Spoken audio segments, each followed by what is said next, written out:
So, sa po sa inyo mga kababayan, pag-usapan po natin itong nakakabigla at nakakalungkot na balita mga kababayan na sinabi ni Paulo Duterte about po kay dating Pangulong Duterte. Yung buhay pa yung kanilang ama pero parang pinapatay na niya. Grabe no? Ang sama no? Tingin ko mga kababayan na ito itong balitang ito parang gagamitin sa 2028 para kumuha ng simpatya. Presidential election. Oo. Para makakuha ng simpatya. So ano nga ba yung tinutukoy namin?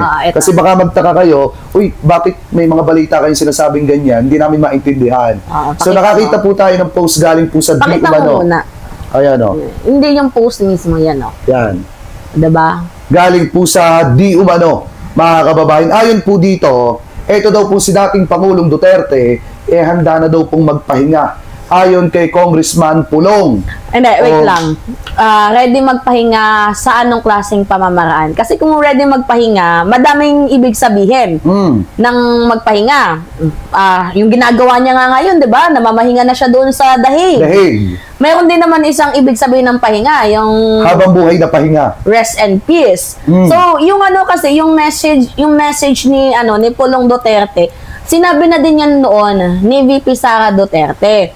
So, parang tinitriggered nila yung mamamayang Pilipino na parang ganito kasama ang administration, tinatatak nila sa utak ng mamamayang Pilipino na ganito ginipit. Yung ama nila. Oo, yung ama nila. Parang ang dating pinapahirapan sa dahig. Pero parang yan parang black propaganda yan black propaganda talaga to. Kasi alam niyo mga kababayan alam naman natin nung naaresto si dating Pangulong Duterte, nakakuha talaga kahit papaano ng konting simpatya yung pamilya Duterte sa mga kababayan Pilipino natin. May mga naawa. Madami na uto. May mga naawa, may mga umiiyak, at may mga nagrally ng paulit-ulit. Kaya nga marami na scam dyan So ngayon... Oy!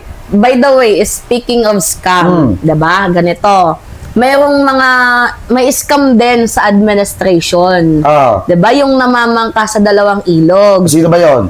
Diba? Si Small Boy.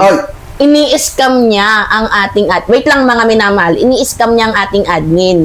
Sala sa init, sala sa lamig. To the point na ganito yung kanyang ginagawa. Namamangka sa dalawang ilog.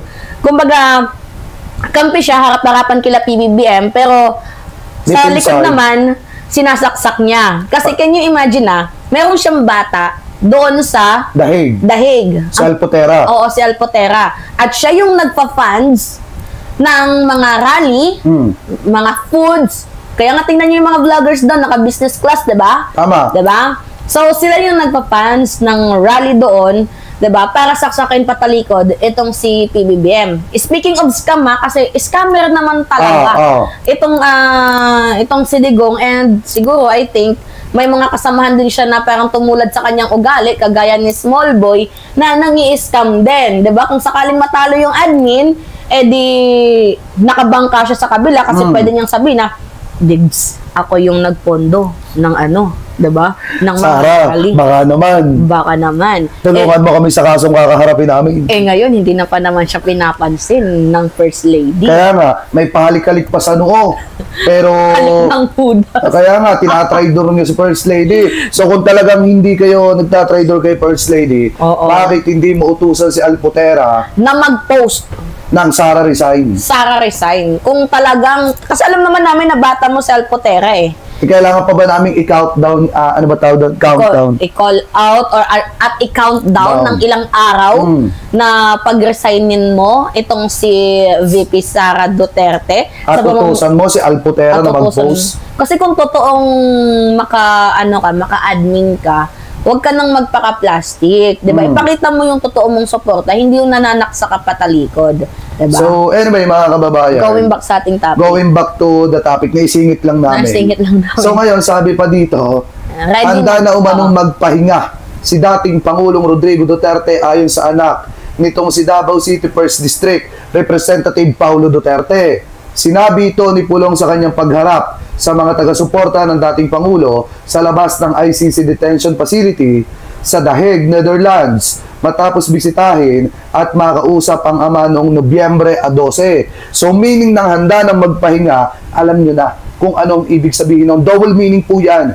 mga kababayan. At kung iisipin po natin, kung marunong kayo mag-rumble ng salita, alam nyo na kung ano yung ibig sabihin. Kaya pala may mga may mga ni Paulo times, Duterte. May mga times kasi mga minamahal na parang dinidelay nila yung pagharap ni Digong sa International Criminal Court. Supposedly dapat September 23, 'di ba? Pero pinapalabas nila yung last card nila is hindi na daw makapagsalita, may sakit na daw. Itong si former President Duterte kasi lahat ng kanilang moves, yung ano yung tawag doon, yung yung judge, yung prosecutor, patanggalin. For delaying tactic. Patanggalin, hindi nila nagawa. Yung pauwiin ng bansang Pilipinas, ano yung tawag doon? Nalimutan ko na. Extradition ba? Hindi. Yung papauwiin ng bansang Pilipinas, itong si Digong. Basta yun. Extradite. Oo, basta. Hindi yun extradite yung tamang term doon. Pero return the Philippines na lang, Hindi, nakalimutan lang natin yung pinaka-name nun. Basta yung papauwiin si Digong, hindi na nga siya pwedeng mapauwi. Gawa nga nang siya din yung bumaklas at umalis sa International Criminal Court. Diba kaya, pero ang ginagawa kasi nila, siguro pag may sakit, mas lalong na siya, baka tuluyang palayain. Ang sabi ng ICC, kapag ganyan na may sakit, 120 days bago siya ulit ihaharap. Kapag ngayon, tawag dito September, ngayon December 12 ata, yung I don't know, basta something na parang November 30 yun. Hindi, parang December I think. Hindi lang pakitama na lamang po kami kung kami po ay mali. Hindi kami sure sa date, pero ang nangyayari kasi 120 days. So ngayon, parang ang ginagawa ng abogado ni Digong, parang sinusulsulan siya ata na magpalabas ka na may sakit ka, ganyan-ganyan. Paano mo masasabi may sakit ang isang tao? Nakakapag-komento pa nga siya sa mga nangyayari dito sa bansang Pilipinas. Tsaka isipin nyo mga kababayan parang ang dating kasi sa sinabi ni Paulo Duterte, ihanda nyo na ang sarili nyo kasi either na baka si Digong biglang abutin doon,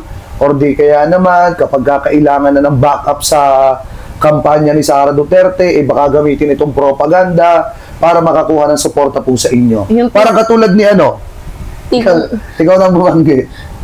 Ayoko. Basta mga minamahal yung tipo ng ang ginagawa kasi nila, ngayon pa lang, ino-organize na nila sa utak ng mamamayang Pilipino na dapat kaawaan sila, makakuha sila ng simpatsya kahit hindi naman dapat. Kasi kung kung talagang alam mo sa sarili mo na mananalo ka, gawin mo na lang yung mga trabaho mo sa bansang Pilipinas. Hindi yung dinadaan mo pa sa mga parali-rally, sa mga destabilization, diba? Tapos sa mga paawa effect. Actually, lahat na nga ginawa nila Kulang na lang tumuwad, bumaliktad, diba? Tumalon para lang maging presidente itong si Sara, wala pa rin. Kasi hindi na tayo sinaunang tao Diba na one-sided lang. Ngayon, merong social media, diba? So, nakikita ng lahat kung ano nga ba ang ginagawa nila. So, hindi lang noon, dyaryo-dyaryo lang, maliit yung mo, diba? Hindi mo na malalaman yung ngayon, social media na. Kung mabilis yung one click away, malalaman mo na agad yung mga bali-balita. One hit. Talagang literal na malalaman ng buong mundo yung balita. So yung mga pa-effect nila na yan, wala na. Hindi na masyado sinasakyan ng sambayan ng Pilipino. So ngayon, eto mga kababayan, double meaning to. Kayo na lamang po yung bahalang mag-explica kung ano po yung sa palagay ninyo, ano yung tinutukoy ni Paulo Duterte dito? Nagpapahinga ba sa dahig? Or magpapahinga na ng panghabang buhay? Yung akin nga kasi, parang nakikita ko, hindi pa na nga patay yung kanilang ama. Parang pinapatay na nila. Sa mga komento po nila publicly, o mga statement nila publicly. So, interim release pala, naalala ko na. Ano? Interim release. Pansamantalang kalayaan yun. Kaya nga, humingi sila ng interim release, tapos gusto nilang patanggalin yung prosecutor, ginawa na nga nila lahat. Ang problema nga, the more na pwede silang mag-succeed, hinaharangan ni Sara Duterte sa pamamagitan ng mga salitaan na itatakas yung tatay niya, Tapos yung malala pa dito, yung nagbotohan yung Senado. Yun yung isa sa rason siguro ata kaya kung bakit mas lalong papayagan. Yung interim release. Oo, may mga bansa na kasi na willing na umampon kay Digong. Dapat. Ngayon ang nangyari kasi, mga minamahal, nagbotohan yung Senado. Di parang mas pinapakita nila sa ICC na makapangyarihan pa rin si Digong. Na makapangyarihan pa din si Digong. Meron pa din siyang influence. So that parang yun, wala, dismiss yung interim release. Kumbaga sa madaling sabi, napagkakitaan lang kayo. Napagkakitaan lang kayo ni Kaufman. Kaya nga.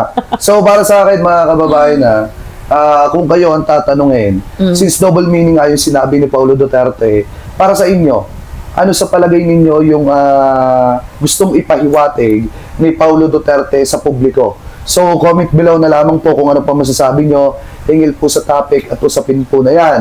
At bago po tayo pansamantala magpaalam, mga kababayan, lagi ko naman po sinasabi sa inyo na especially sa lahat ng Team Replay na huwag niyo po sana kalimutan na mag-iwan ng inyong mga komento, mag-like ng ating mga video dito at mag-subscribe dito po sa YouTube channel na ito kasi going to 400k subscriber na po mga kababayan si Mima Alicia. At especially sa lahat ng Team Replay, huwag niyo po kalimutan na huwag po mag-skip ng mga ads mga kababayan. Maraming salamat po. Ingat po kayo palagi. God bless po.